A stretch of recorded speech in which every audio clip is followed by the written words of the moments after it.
Daddy's cash, ain't no hope for Arkansas.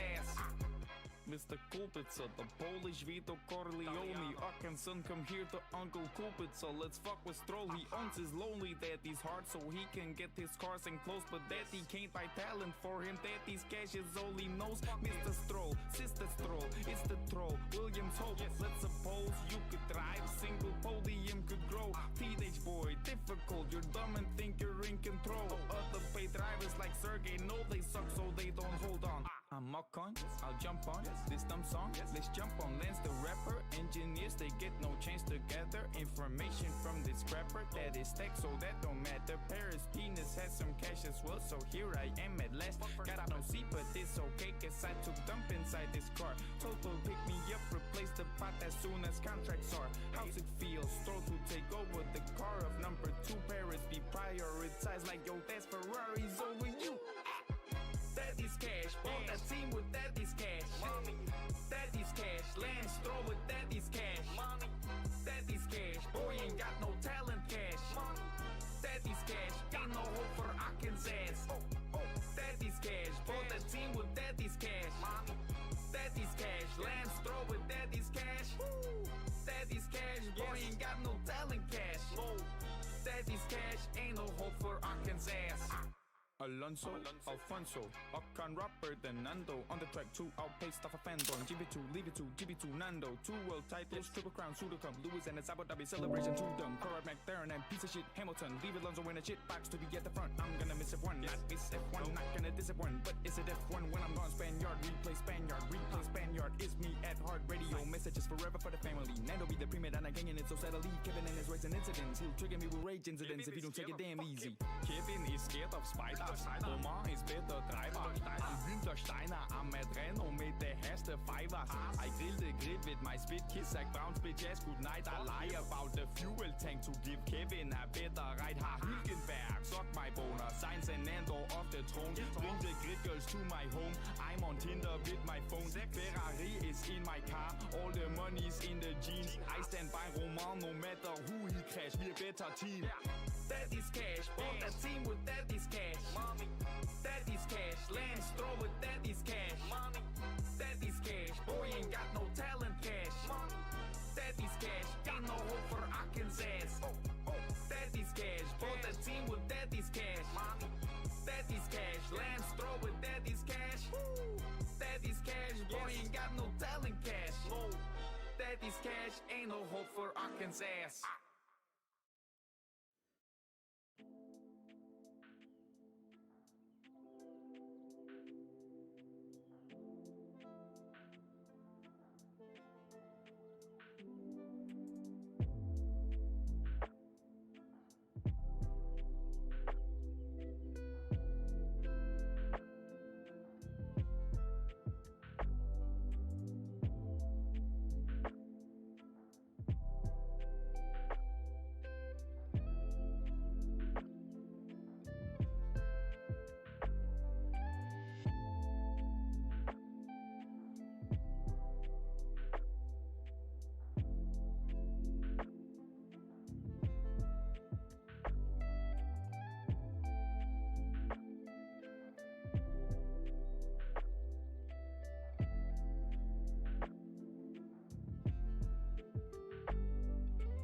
Ladies and gentlemen, welcome very much to the Monaco qualifying here in Monte Carlo. Today I'm joined by Sam in that commentary box. Hello, Sam.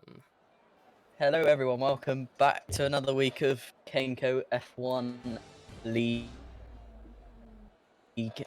content. You know, we're in Monaco this week. It's a very exciting week. We're set for a very interesting qualifying race. You know, what will Monaco make of the Kenco paddock? Yeah, we've got the dry, the dryness here in the qualifying one. Yeah, And just beautiful down here in Monte Carlo. definitely. You know, Monte Carlo is such a special place. Unfortunately, I've never been there in real life, but you know, the game alone makes it look great. So, yeah, we've got a full 20 drivers today, which is really great to see. So yeah, it's gonna be an interesting qualifying. I'm really looking forward to it. Yeah, and we see a couple of the drivers starting to think about coming out. Not sure if anybody is actually on track at the moment, but yeah, there we see either Nuts or Foxhole coming out, and then the nearest Brett garage to us, TPN Ben, is coming out as well. Yeah, these guys want to get out there early. You know, Monaco and qualifying don't usually mix very well. There's not that much room for these guys to have a lap and have a decent gap in front of them to avoid that dirty air. So it's going to be it's going to be a very interesting one on that front. And here we see one of the Williams drivers there coming out that garage. A little bit of a lag spike for them, so I wonder if that may affect their qualifying. Yeah, you know, obviously in the virtual world, unfortunately, lag does have a very big impact because you know, the server side decides how fast you are, and it will take the lag into account. So yeah, not what they want. It's not what that Williams driver wants at all. Yeah, definitely not with different sort of circumstances going on for each driver. It means that not everyone will get a fair run, but unfortunately, that's just the way we've got to deal with things, isn't it? Yeah, definitely. You know, the whole virtual aspect of the F1 2020 league is just one of those things that these drivers have to deal with. They're all in the same boat, so they all have to deal with it. But you know, I'm interested to see what these drivers can do around Monaco. I've heard in the paddock there's been lots and lots of practice this week. Monaco is one of the trickiest, if not the trickiest circuit on the whole calendar. So it's going to be a very interesting and tricky one for them. And we see the drivers coming through Raskas, through Anthony Nogues, and onto that final pit straight. Obviously, probably Raskas and the pit straight is the only real overtaking opportunity. Would you say so? Yeah, without any massive risk, I would say that's probably a good guess. You know, turn one on the first lap is ought to be carnage. You know, we had our driver testing, our driver tryouts here at Monaco during the wet, and you know we saw that carnage already. So I expect with the full 20 drivers on the grid, it's going to be very, very interesting. And the man who managed to win in the driver trials, and the man who put himself on pole, is currently in provisional pole, if you can call it that in qualifying one. But he's P1 with a 1:12.5, so definitely not the quickest time, but it's getting up there. Yeah, definitely. Not too sure what's happened to Chapman there. Yeah, We'll have to keep an eye on that. we will have to go and get a word with him for that. Salaman, the other Haas, puts himself in P1, but I mean, surely if Chapman is disqualified for one reason or another, he obviously can't go forward, and he's in P20. Yeah, looks like the game has told me that he was blocking the pit lane, which is a very peculiar one. I mean, we'll go and get clarification on that. Yeah, that's I wouldn't expect that. I have to get an update on that one. Go ahead and get that for us then, please, Sam. Meanwhile, Joel Foxhall, he's done a lot of practice. He's gone 1 second faster than any other driver out on that track. Hanmore's got a really, really impressive lap, as well as his teammate Mitchell in P2 and P3, so they're really going for it, those Mercedes. And there's a yellow flag in Sector 1. Not sure what that's about, but yeah, Sam, have you got any more information about Chapman? Yeah, I've just gone to speak to their team, and apparently Max Chapman was letting through a driver, obviously on their flying lap, and the game has unfortunately disqualified him. Which is not good stuff, but unfortunately completely out of our control. But such a shame for Chapman. Obviously, Monaco qualifying is one of the most important on the whole calendar. That's a real shame for him. A very peculiar one as well. Now, go ahead and talk us through one of the laps. Obviously, strict. Oh, who's that in the back? Is that Harper or is that Abreu? It's Harper. Harper's just lost it through Nouvelle Chicane. Yeah, I did see that. He had a bit of an off going through there. Monaco and Yeah, I don't know if you're right on board. Yeah, yeah, he's struggling out there by the looks of it. Maybe he's hitting all the walls out there. The walls of this Monaco track are so close to you.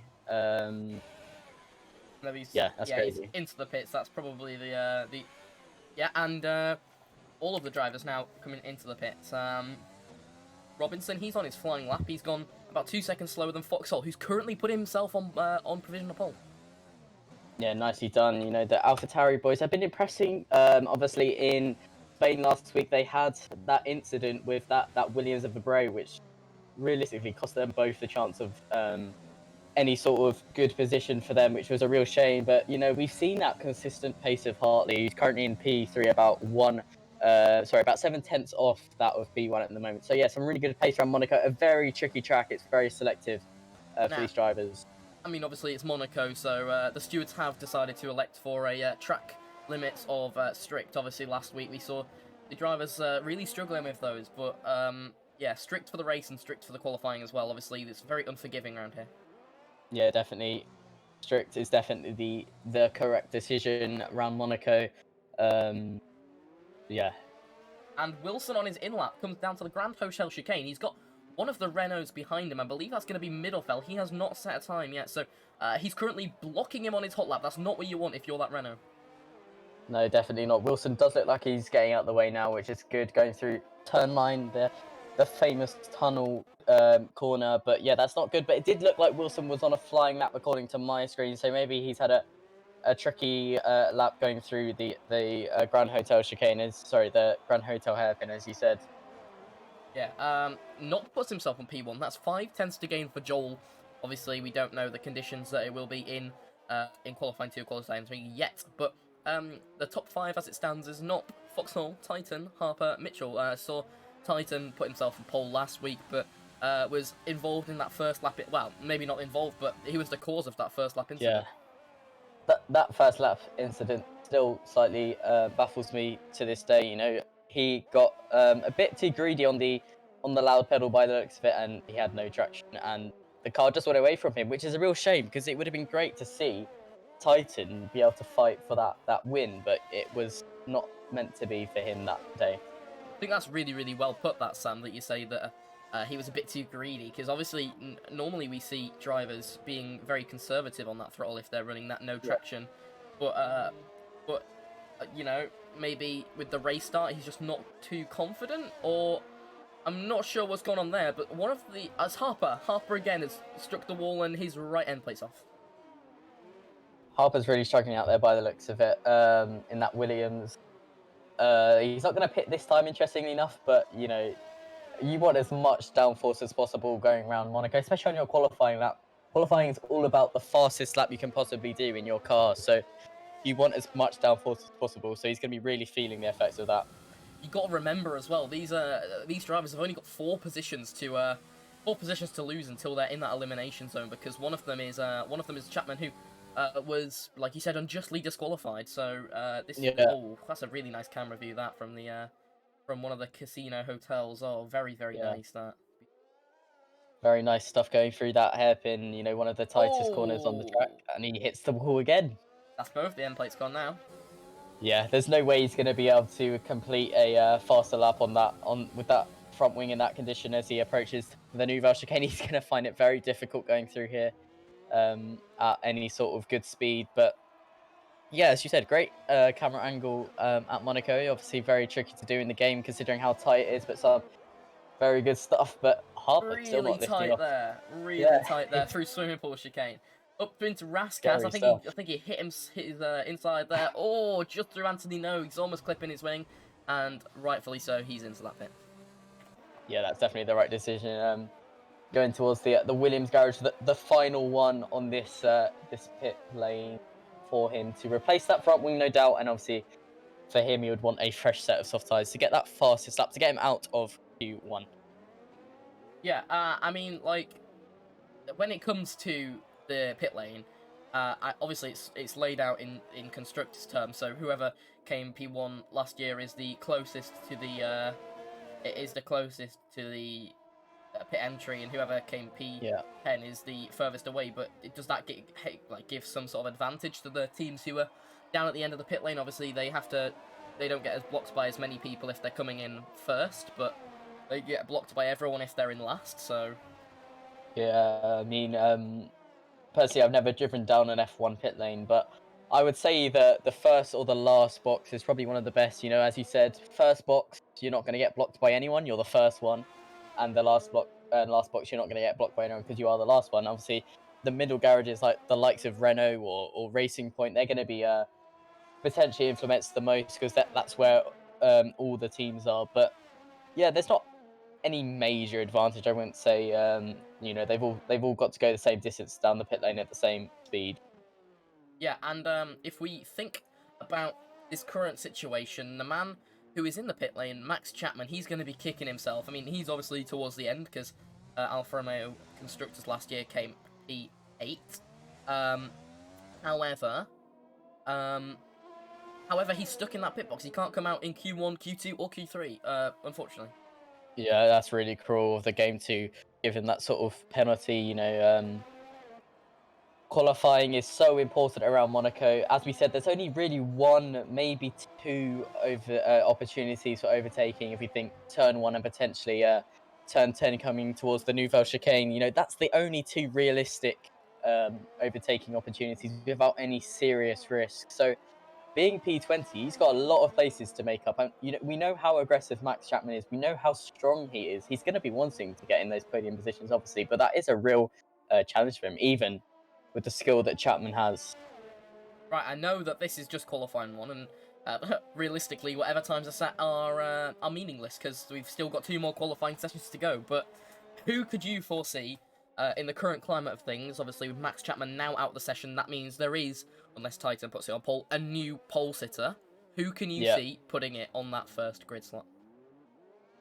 Well, you know, as you said, we are probably, unless Titan, you know, that's the big thing, does get it on pole, probably will see a new pole sitter. At the moment, we have the top 4 within about 5/10 of each other. Joel was the first one to set his lap time, but it's the same suspects in the top 4. You know, we've got the likes of Casper Knott, Casper Meach, Robbie Welsh, and as I said, Joel Foxall. It's the same people that are getting in those very high positions in the grid. So, you know, any 4 of them are very capable of getting pole today. But Casper Knott at the moment looking very strong, but Casper Meach just 1/10 behind. I think it's going to be really strong between them. And now that Chapman is out of the fight, it's going to be very close between them to get that first new pole potentially. And now, depending on whether it's a dry race or a wet race, that's... Oh, and sorry, just to interrupt you, the Williams comes around that final corner through Raskas, and the other Williams teammate spun around. He's lucky to avoid him there, but yeah, as I was saying, Andre puts himself P11, that's 4 safe. But yeah, as I was saying, because it's not a wet race, well, as far as we know, it's not a wet race, then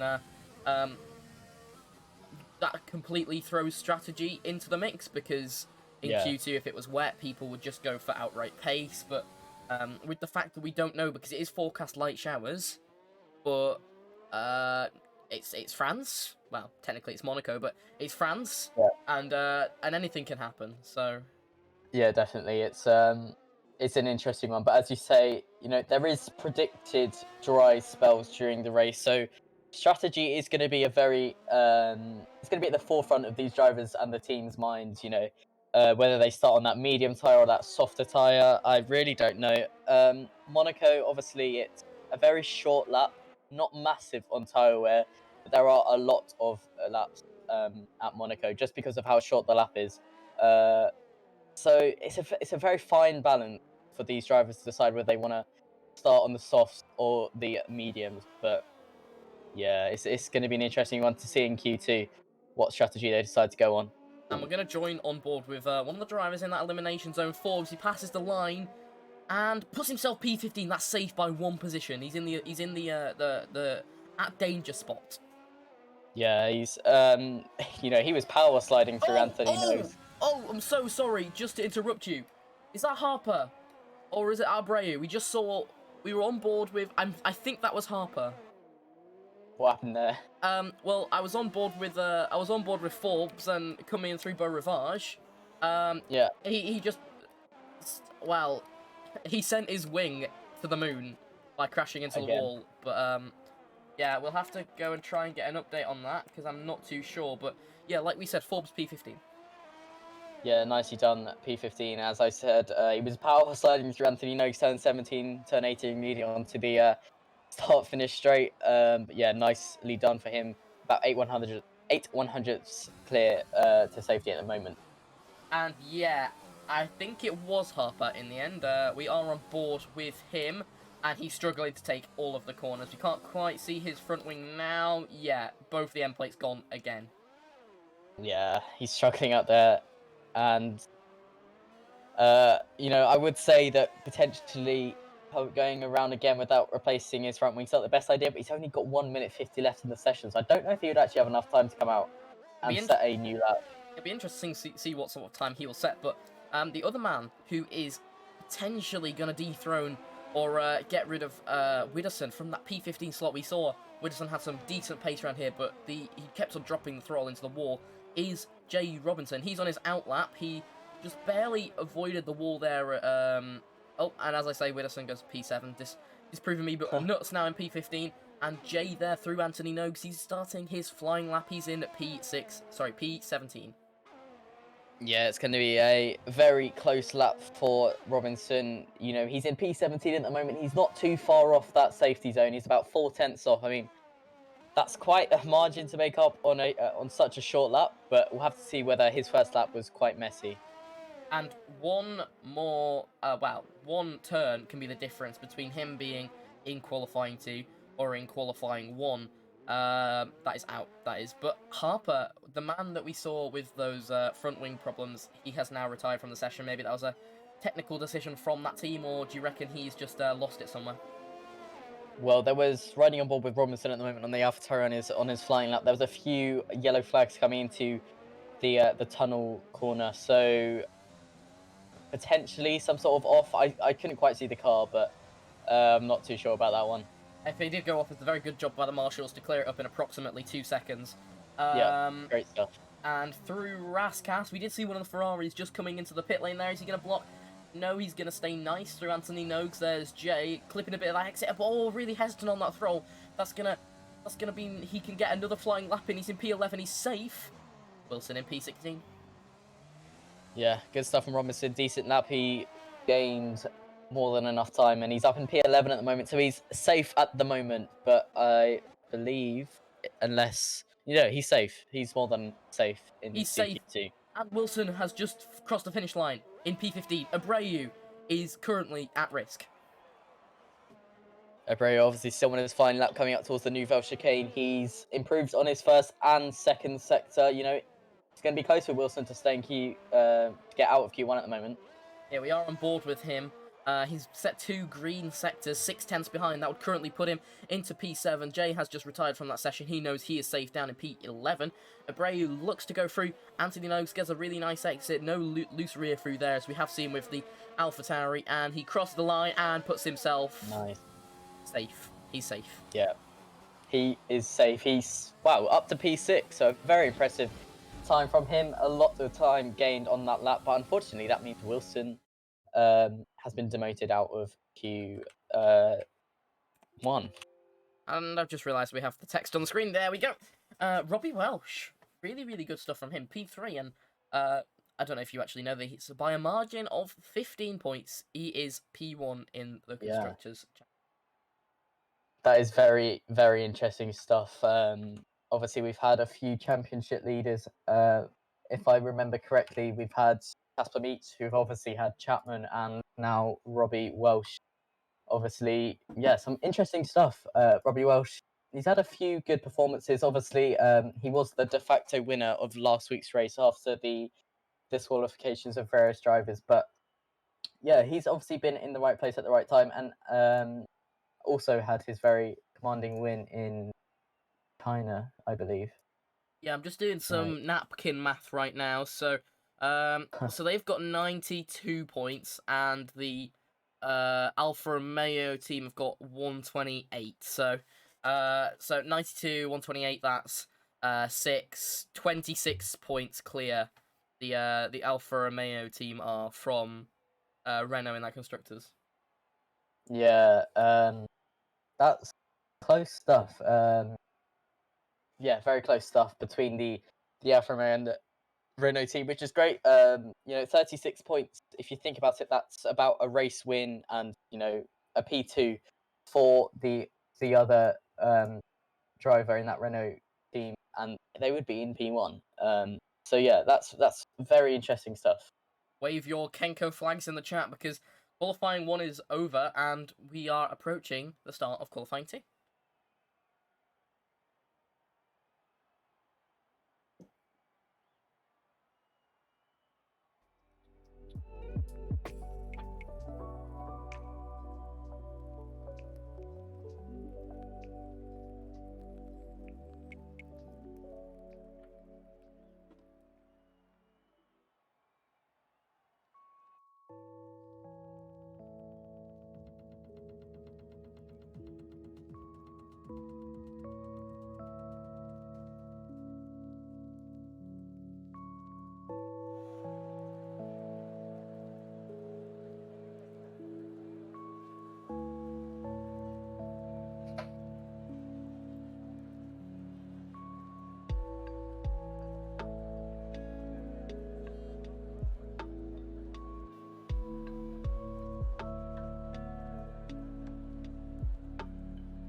Yeah, ladies and gentlemen, welcome back to qualifying 2 here in the pit lane of Monte Carlo Monaco Grand Prix. Did you see that? I did not. Once again, pit lane antics here in the Kenco F1. The Scuderia Ferrari did a spinner out of his pit box. So, That doesn't yeah. surprise me. Yeah, I mean, Mattia is up to some stuff in the in that garage, but yeah, TPN Ben, really good stuff from him and his teammates to get into Q2. Yeah, obviously we lost 5 drivers in Q1. They were James Wilson in the Racing Point, Adam Forbes in the McLaren, Riley in the Williams, Josh in the McLaren, and obviously Chapman via that the DSQ in the Alfa Romeo. So our 5 drivers that we lost in Q1. But yeah, we're into Q2 now. This is the so-called strategy session. The top 10, whatever tyre they get their fastest lap on in this session will be the tyre they start on in the race, if it's a dry one, of course. Interesting strategy here from number 34, Hanmore. Now he's elected for the yellow marked medium tyres. Is that an alternate strategy? Let's go on board with his teammate. Yeah, no, he's also on the yellow marked medium tyres. Yeah. Obviously, maybe orchestrating some kind of tow here with both the Mercedes drivers, one after another as well. Number 34 and number 34 and number 32, which is quite close to each other, but 2 positions apart is what they will be if Schutt sets a better time than they were, and what they were in the last qualifying session. So Hanmore and Mitchell both on yellow marked mediums. Yeah, everyone but Charlie in the Ferrari and Titan in the Ferrari, interestingly enough, are on mediums. The two Ferrari boys are on soft tyres. Now, how much do you think tyre longevity? Oh, sorry to interrupt, but Ben Mitchell straight into Anthony Noakes. He's just taking it too quick, and the entire front wing portion is gone. Yeah, we've seen a lot of drivers taking it quite aggressively, going through Anthony Noakes. Obviously, the final two corners going on to the start-finish straight. Very aggressive through there, and that is what's happened. He's lost his front left wing completely. But his teammate got a really nice run through Beau Rivage with that toe. Even though he was slightly off centre, he comes there through Mirabeau Hort. He comes down to the Grand Hotel hairpin, if I can say it right. It's a bit of a tongue twister. Through Mirabeau Bass down towards the tunnel. Through Portier, he goes. Fastest sector 1 for Hanmore. That's quicker than Middlefell or anybody in front of him. Joel Foxhall is just in that tunnel there, the infamous Monaco tunnel. That's where Charles Leclerc spent his days dreaming down and looking there. And Hanmore, unfortunately, has invalidated his lap. Yeah, easily done on these strict track limits. Coming out of the Nouvelle Chicane, turn 11, I think he invalidated it, which is a shame for him. But very, very easily done. If you take too much of that curb, the game will automatically invalidate your lap. But he's going to go for a second one. He's obviously on those medium tyres, a bit harder wearing, so he's able to go for that second run. He had a fastest middle sector as well. That was really, really unfortunate for Hanmore. Yeah, really unfortunate stuff. But it shows he's got the pace. Obviously, he was faster than that of Middlefell, I believe, that set his lap first. So, which is good stuff for him. Obviously, confidence inducing, which is really important around Monaco. Now, 112 isn't great, but he's only gone 10 hundredths slower than his last lap. Hartley's put himself in P1 with a 111.6. He obviously didn't disqualify his lap. That's the first time we've seen an AlphaTauri on in P1.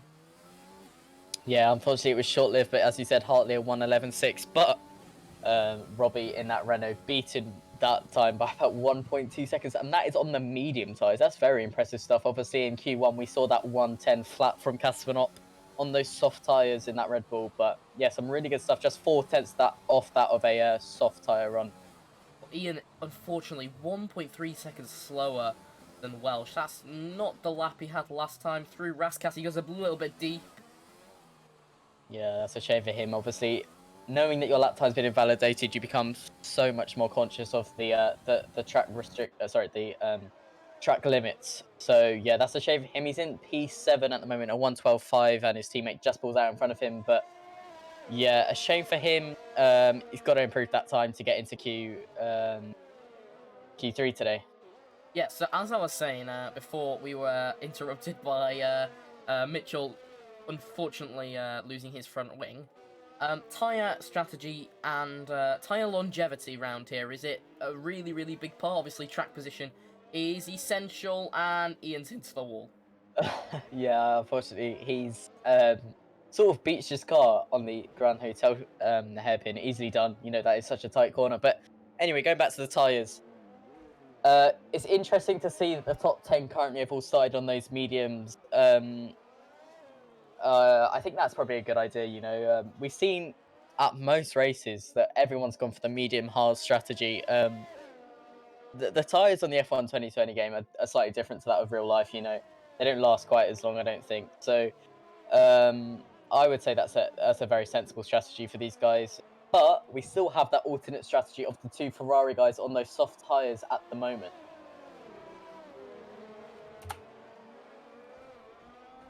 Alright, just go ahead and talk us through what you'd be doing if you were Hartley. He said a P1 lap, but currently is down in P6. Obviously, Hartley in the pit box at the moment. He's on a 111.6, which is about 1.2 seconds off the current P1 time. That's quite a big margin considering they're both on the same tyre compound. There's no sort of excuse about that. He's coming out again now, though, on those same medium tyres. As I said previously, the medium tyres are much more harder wearing than those of the soft. So they will be more than capable of setting another flying lap, no doubt for him. So 1.2 seconds, obviously, quite a big margin to to make up to first, but you don't have to get into first to secure your place in Q3. You know, you just need to gain a bit more time than that, considering that the top 5 are currently in the 110. That's So sorry, go ahead. yeah, no, that was it really. That's super interesting because Torben Schutt, who is one of the soft tyre runners, has gone. Well, he's gone a personal best, but he's gone slower than Welsh has, and he's on the red mark softs. This could change through that middle sector, though. It did look really, really quick from him, but as you were saying, tyre longevity around here is definitely still 8 tenths behind. Good stuff there from that Renault then, but yeah, as you were saying, tyre longevity is a big, big factor in this race, and for one of the drivers today who was eliminated in the last session, he will have free tyre choice. So Josh Amara. Hello. Hello, how are you, sir? You know, devastated as usual. You were so close as well. You just missed out because of that track limits infraction, didn't you? Yeah, so I had 2 invalidated laps, I believe. One block lap, and then I damaged my wing twice, which is very nice, but yeah, it's not what we really want. Problem is, that's what you get when you're that's what you get when we are racing here at such a tight track. Yeah, and obviously Monaco is such a tight track. It's I mean, you can't really do anything there with damage your wing, but obviously that put me down a bit, so I had to box a lot. It didn't really help my time, which yeah, it's just not ideal for the team really. What do you think about the competition? Welsh is currently P1 in the Drivers' Championship, and he's currently in provisional pole, obviously qualifying 2. It doesn't really matter. We're on the medium tyres. We won't be on the medium tyres in qualifying 3, but do you think he could challenge the Alfa Romeo team? I think Welch has great pace, to be honest. Obviously Max and Casper have great pace as well. Casper up as well. And I think it could be. I think it might be a close one because they all have great pace, and it could be a very tight one. If you were to put money on it, who would it be? Oh god, not not today anyway. You can't answer at Monaco. That's a good point. Yeah. Sam, sorry, were you gonna say something? No, interesting that you weren't gonna bet on who is pole today. I mean, very sensible considering we have Robbie, Casper, Joel, Tyson so close at the moment. What is your strategy for the race? Obviously, you're starting quite far back. Monaco's fairly difficult to overtake. Are we going to see any very daring and risky overtakes from you in the race? I haven't really thought about it yet. I mean, I kind of have, but not a lot. I'm thinking between 2 or 3 pit stops. From either medium, soft mediums, or probably not 3 stops, but maybe choose the second one. But I'm not going to really mention the second one. Still planning out really, but How yeah. many, just out of curiosity, how many free soft tyre sets do you have? 2, I think. So it could be a smart idea for you to go soft, medium, soft, or even soft, soft, medium. Yeah, I mean, I guess we have another 1 and about half a day just to think really. Yeah. So yeah, we'll just get done that time. Well, I appreciate you coming on with us, but thank you, and go ahead and watch the rest of the cars around here from your beautiful yacht that I'm sure is in the harbour. Yeah, I'll just do Kimi Räikkönen real quick. Kimi Räikkönen style, that's the one. But Thank you very much, Josh. Thank you. See ya. Now, number 34, we are on board with Ian Hanmore, currently still in those old medium tyres. Bought about 4 tenths to put him safe. Yeah, he's still on those medium tyres, as you said. Those same ones that he set that 1:12.5 on. So, yeah, you know, these medium tyres are quite hard wearing. You know, they can do so many more laps than 3, but it's just about getting the optimum performance out of them. There's about 3 minutes left in the session, so if you think about it, there is enough time for him to come in and change those tyres if he really wanted to. I'm not too sure whether he's on a flying lap at the moment, to be honest with you. He's like 2 seconds slower, so you would think not. Yeah, you would hope not for his sake, but we'll have to see whether he decides to pit now. Yeah, he hasn't validated, so he shouldn't continue. He does continue. Continue. Okay. Now, I was gonna say, well, obviously when you're in the bottom, 5 of Q2, you don't get through to Q3. Therefore, you have free tyre choice in that race because you're not part of that top 10.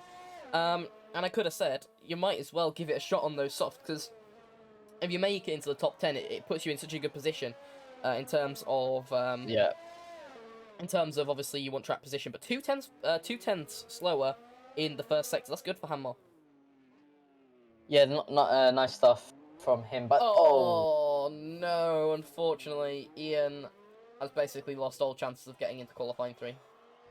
yeah, that's a shame. He yeah, went a bit too deep into that hairpin. He's been really struggling around that hairpin, more so than the other drivers, which is a shame for him. But yeah, as you said, no chance now. He won't have enough time to pit. I highly doubt it. But yeah, a shame for him. But as you said, you have to weigh up whether it's more beneficial to have that free tire choice or that track position. And around Monaco, I would always go for track position personally. Yeah, and just now we're on board with Middelfell, who, if you think about it, diametrically opposed. There's a P1 Renault and a P15 Renault in this session. Yeah, that is polar opposites at the moment. Obviously, Middelfell has decided to go on that soft tyre, which is the strategy you were suggesting just a few minutes ago, which is obviously a really good idea. It's going to give him the best chance to get into Q3, and we all know how important track position is around here. So he's prioritising that track position. He's got a fastest first sector, I believe. So not fastest. He's improved his first sector, so he may be able to propel himself in. And I think there we go. We see Jay Robinson, his car through tunnel. He was in the elimination zone, but now he's out. Yeah, looks like he's retired his car by the looks of it. He's going to be staying in P12, or he will not be getting into Q3. That's completely guaranteed in that 12th position, unless Middelfell, or yeah, just Middelfell can get him out of P12 at the moment. Yeah, so just as I was about to mention, well, you said that the polar opposites, Middelfell, not safe. We said the polar opposites. Oh, hang on, and Widdowson, he doesn't make it to the line. That means your elimination zone for today, Widdowson, Robinson, Middelfell, Mitchell, and Hanmore. Yep, that is our elimination zone for today in Q2. Obviously, top 10 looking very interesting. Same sort of names, obviously Hartley in P9 in the AlphaTauri, which is really good stuff for him. And other than Charlie and Titan in those Ferraris, they've all set that fastest time on the medium tyres. But remember, that was a DSQ for MAX, so he's not on pole. That means next session there is going to be one more, but I'm not sure what's gone on here. Widdowson should have been out, but he's setting his hot lap. I don't know what's going on here, Michael Massey. Yeah, I'm not too sure. Maybe he did make it to the line. I personally didn't see it, but maybe he made it just in time. This is going to be a real push for him. He's going to want to get into that Q3. We saw how strong he was in the tryouts. Coming through Rascassi looks pretty good. A little lock up by the looks of it. Going through Anthony Nose, powering towards the start-finish straight. Is he going to be able to do it? He's done it. He has done it, and he puts himself nice. P8 safe as well. Nice.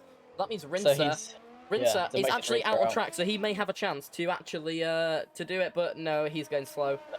Rinser is out. Middelfell, Mitchell, Hanmore, Robinson, Rinser are your 5 eliminatees. But once again, I was going to say, you said the Renaults were polar opposites, but as we know, opposites attract, and does that mean that the Renaults could, in some way or another, I'm not alluding to anything at all, in some way or another, the Renault team could help each other in order to, help each other in order to become P1, P2, or whatever it is, because we do know opposites attract. Potentially. That's going to be a very interesting strategy, and I'd love to. Well, I'm looking forward to the race if they're going to use that strategy. But it will be very interesting if they do somehow help each other. But obviously, Robbie at the moment, he's set that fastest time in Q2. He's in P1 at the moment. Robbie's looking very, very strong for that pole position at the moment. It's going to be very close between him and Casper Not. Sorry for your ears there, guys. I do apologise, but we'll start in a short while, qualifying 3, and this is where things get ramped up, isn't it, Sam? Yeah, definitely. Q3 is the one that matters. Obviously, they're all going to be fighting for that pole position, grid slot at Monaco, which is very, very important. You know, it's all about track position, and this is the one. This is the one. It sounds like a scene from the movie, that, but you're right. This is the one. If they don't get P1 here, it really severely affects their position. Yeah, definitely. We've got quite a few drivers in this Q3 session that I feel that are more than capable of getting that pole position. We've seen how strong Robbie has been. You know, Casper not just 4 100s behind him in that Q2 session. It's going to be so close between those two drivers. Yeah, it's going to be very interesting to watch.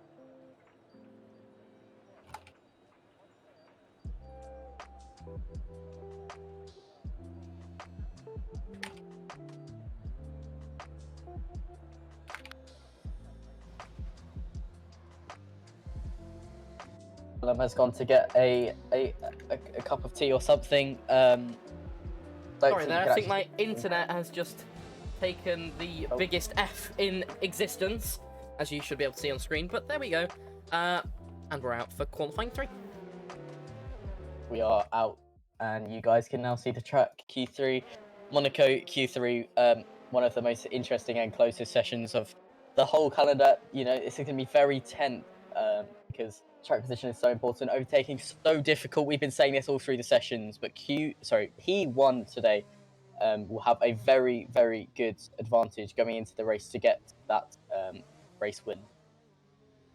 Now, if I am correct, we haven't actually been on board today, and as per every qualifying and every race session, we have one silent lap in which we just let the car do its thing, and obviously qualifying 3, all of the action, but I think we get it over and done with. So we're on board with Dylan Hartley. So yes, Sam, anything you wish to say before we go Radio Dark? No, nothing, just for you to be able to see how close these guys are to the barriers. It's going to be very interesting to see how much Hartley is willing to risk it. We see him warming his tyres before he comes around to nose. Enjoy the lap, bit.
There we have it. Across the line, P3. Good time from Hartley. I mean, it's 8/10 slower, but it's better than 3 of the drivers who've already set a time. Yeah, definitely a good benchmark lap for him. A 1:10.5. Definitely not the fastest lap we've seen today. Obviously, Robbie has that at the moment with a 1:09.7, our first 1:09 of the qualifying session today. So a great lap from Robbie, but also a really decent lap from Hartley, as you said, faster than that of Salomon and Charlie at the moment. And there's Titan in P3. Good luck from him. Oh, there's one. Just looking at the timing board, 1,000s between Titan and Hartley. Really, really evenly matched there. Yeah, very, very close. Obviously, it's good to see that they are so close. Hartley will no doubt be able to find that 1,000th of a second. Sorry, as you said, somewhere around the lap. You know, that's tiny, tiny, tiny margins we're talking about. So he'll go for a second run, no doubt, when he feels that it's time. The man who's going to be lucky that he got into this session, obviously our timing board said he was out, but clearly the ones up at race control said he was in. He's coming around the Grand Hotel hairpin right now. A little bit slow for him through there, but He's carried the pace through, and I think this is his flying lap. No, this is his outlap. This is his outlap. Yeah.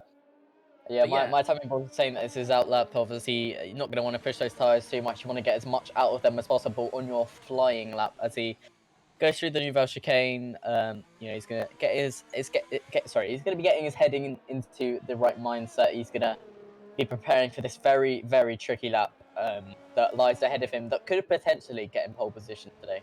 Remember, if you are subscribed to the Kenco Formula 1 channel, or if you have enough channel points, you can redeem the Kenco lights emoji, which we have just got in the emoticon slot.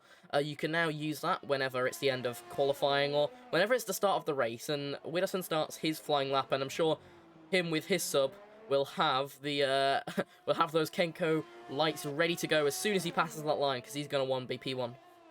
Yeah, definitely. He has started his flying lap. It's going to be very close for him. He's obviously improved on his first sector because he hasn't set a proper lap time yet, but it's going to be interesting to see what he can do. There he is. He's only 1/10 behind, but this middle sector is what is important. He comes there through Mirabeau Bass down into the tunnel.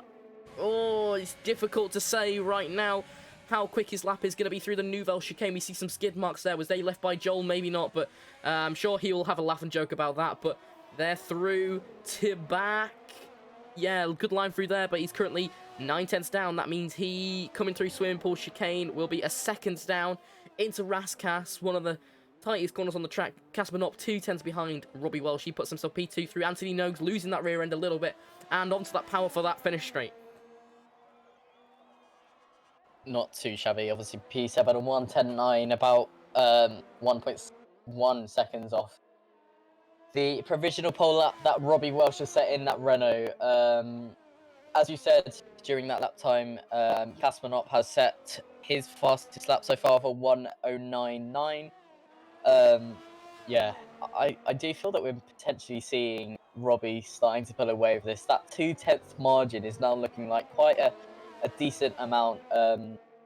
Obviously, we weren't riding on board with Casper Knopp on his fastest lap, so I'm not sure if it was one of his best laps. But yeah, that 2/10 margin at the moment, considering they only have one run left in this Q3 session, is quite a bit. So Robbie is looking very strong at the moment. Remember, he P4 for Casper Meach. He wants to put himself. He wants to vindicate that disqualification of his teammate. He gets and he's disqualified. Well, sorry, not disqualified. He's what's it called? Invalidated. Invalidate. That's the word. There you go, Sam. With the quick thinking. But yeah, invalidated there. We saw him get right onto that curb through Mirabeau Bass. That's not allowed. Yeah, that is a shame for Casper Meach. He still has time to come in for another. He still has time to come in and set another. Oh my god, I cannot speak. Still has time to go into the pits and change his tyres if he wishes to do so, but these are brand new soft tyres by the looks of it, so it's a shame that he will have wasted these, but I think he's gone for the right idea and he's going to go round again on that same set. That is a good idea, and both of his previous laps are invalidated, so he's really got to get this one right. Yeah, most definitely. This is his final opportunity, no doubt. Obviously, about 3 minutes left in the session. That's very close to be able to, in fact, probably impossible to be able to set another lap after this one. So it's going to be very important. This is his last opportunity to push himself to that pole position. He's he's improved his first sector by about 2/10. Yeah, I'm not sure if I'm seeing that right, because he hasn't set a fastest first sector, yet he's 2/10 faster than Robbie Welsh. Yeah, I think that's 2/10 faster than his previous sector time. On my timing screen, he currently is in P5 with a 1:10.1. So he did manage to set a time before he invalidated his most recent lap. So yeah, no fastest sector at the moment. But that's he really has weird improved on his because first and second. that's really weird because mine is comparing it to Robbie Welsh's time of a 1:09.7, and he's currently 1/10 quicker. We'll see as he comes through Anthony Nogues. Really, really nice and tight through there. It'd be nice to see an Alfa Romeo on pole. And Meach P2. Yeah, I think you're right. You're right. That was against his old time, but Casper Knopp is going to try on his outlap to get that position, which he so clearly deserves here in the Kenco Formula 1 qualifying at Monte Carlo is a closed session. Remember, you cannot apply unless we have an open spot, and one of the people who did that is in P8 right now. Yeah, it's looking like at the moment we are going to have our sorry, is it second pole sitter? No, yeah, third new pole sitter of the league. Titan P6 at the moment. He doesn't look like he's quite on it.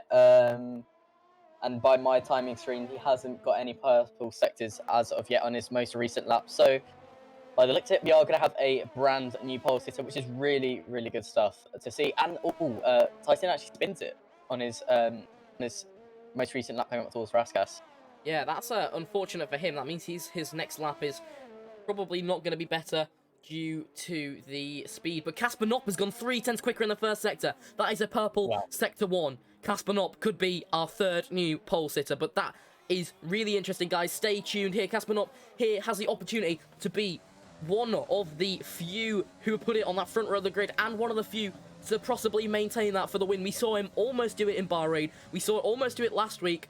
Here he comes through Nouvelle Chicane. It's really important he does not invalidate there. We see a few lag spikes that'll affect his time. We did say it is server bound here through Tabak, and he's almost invalidated his time. Still 3/10 up, and Robbie is going to have enough time to set another lap if he comes out, but no, he's staying in. He's doing what he's done before. Casper Knopp loses a bit of his front wing there through Anthony Nogues. He's all over the place with this internet, but can he go? Casper Knopp P2! No! Him hitting his wing has probably ruined him. Purple sector 1 and 2, and then sector 3. Oh no, Robbie Welsh is going to be rejoicing. Unless Foxhole in P4 can do it. He's 400ths behind Robbie Welsh currently through Casino. Remember, it's all to be won and lost through the middle sector. Here we see him go into the Nouvelle Chicane. Qualifying 3 is over, so anybody passing that line will finish. There's Hartley in P5, Salaman in P7. He was on his outlap, unfortunately. He could not get through. Through to back, we see Joel Fox also had a personal best sector, but he's still 2/10 slower. Through, and yeah, he's invalidated. Yeah. We spoke to him before, and he said he was going all or nothing, and unfortunately, that means he's stuck in P4. But down in P8 and P9, we have Widdowson, who's 2 seconds slower, so he does not look like he's going to set a good time. But Andre Abreu, who's stuck behind him. Is this a strategy from the Haas?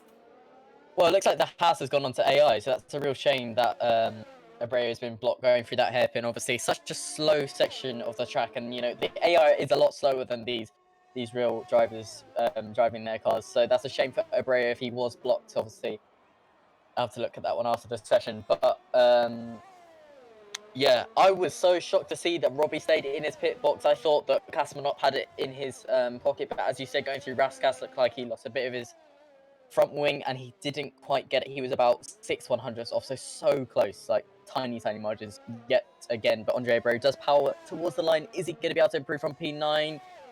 He does. P7 is respectable, but not what we want, and that is the end of your qualifying session, folks. Robbie Welsh, our pole sitter. Done from him. Everything's coming up Robbie these last couple of weeks, isn't it? Yeah, definitely. Robbie, our third new pole sitter, other than... No, sorry, he is our third new pole sitter. I'm thinking about race wins now. Obviously, he has 2 race wins to his name, but his first pole position, so very nicely done for him. A 1:9.7, a very, very, very respectable time. Yeah, from the Renault driver. And I know it's everything in Formula 1 sort of comes down to this, but I'm not going to say he looked into it, but he sort of looked into it with the win last week with the disqualifications, and he looked into it again this week with Casper Knopp and that front wing. But we'll go and get an interview with some of the guys. But yeah, currently P1, P2, Robbie and Casper. That's going to be really interesting. Yeah, definitely. As you said, Robbie has been in the right place at the right time, but you know that is a big part of Formula 1 and how it works. So Robbie are very, very well deserved. He won our pole sitter for today at 1:09.7, as we said, a very, very impressive time, just 6/100ths ahead of the Red Bull of Casper Knopp. And obviously another very honourable mention, that Alfa Romeo driver Casper Meech, the sole remaining Alfa Romeo in Q3, just 8/100ths off pole today. So some really, really impressive lap times from the 3 drivers in the top 3 today. Don't go anywhere, folks. Jay Robinson has set his best quality time of a P12. That's really good for him. But don't go anywhere. We'll go and get stuff sorted. But yeah, just wait, and we hope you enjoyed the live coverage of the Monaco qualifying. So yeah, yes, folks.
Now, ladies and gentlemen, sorry just to have the short notice on this one, but Jay Robinson, he did tell us his best qualifying as P12. How do you feel about that, Jay? Well, P12, quite happy with it. Best qualifying we've had yet. We've done get like P5, really good for the team going into the weekend on Sunday. First 2 laps was quite slow, and then on that final lap on my final set of softs for that quali, I went on and went up by a second, so it was a really good lap to get P12. Well, how do you feel you did, and how do you feel that's going to give you an edge into this race? Well, looking from past races where I've went from not even getting out of Q1 and getting the points, like getting P5 last week, from P16 I think it was. I think if I can do that, not even getting out of Q1, being P16 and being able to get P5, it's Monaco, it's hard to overtake, but I feel confident going into this race that we can get some really good points for the team. As long as we don't lose our front wing a couple of times, we should be fine. How do you feel about your teammate? You said P5, absolutely amazing qualifying session for him. And I mean, how does that enable you as a team to propel into the higher constructors positions? P5 was absolutely amazing in the garage for just cheering on the full way. But going into this weekend, it should give a chance for really good points with him being in that P5 position. And I think we're at the moment 4th in the constructors, 4th or 5th. But I think with this Sunday race, I think we could even push it up even higher with 2 good finishes from both drivers. I'm sorry just to interrupt, but do you think that your teammate is in a position where he can get a podium this week? 100%. After that qualifying, doing his best from practice and through that full qualies, did his best time through there. So if he keeps that up, I think it'll be an easy podium for him if he keeps his head down and just go for it this weekend. Good to hear. Have you got anything to add? And nah, just well done to all the drivers and that, and good luck everyone on Sunday. Cheers for joining us, Jay. No problem. And another driver who arguably had a great qualifying session is Casper. Not sorry for the short notice, sir, but P2 into Rascas. Was it your connection or anything? We did see you coming around a little bit. It was sector 1 and 2 was just brilliant sectors. I showed up as purple, but into the swimming pool chicane, I just turned in a bit too early. End plate broke off, so I just made sure not to invalidate. But yeah, very upset. It stole my pole position there. Hey, P2 is still a brilliant position. We did see in the sort of sprint race, as it were, that we've just seen. You overtook Robbie Welsh into Sander Vort. So, I mean, what does that mean? Obviously, race start is everything here in Monaco. Does that mean that you could be leading the first lap? really depends how it plays out. I think it's a lot of about Monaco is about the start. It depends how good of a launch you get if you can get that traction straight away. Obviously, starting on the outside of turn one, not preferable, but more rubber will be laid down there, so we'll see. We'll see how we get off. Sam, have you got anything to add?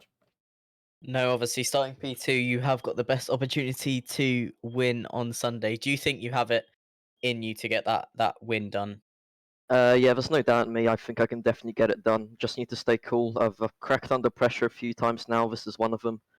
Spain was another, but I think I can get it off the start and lead for Grand Prix.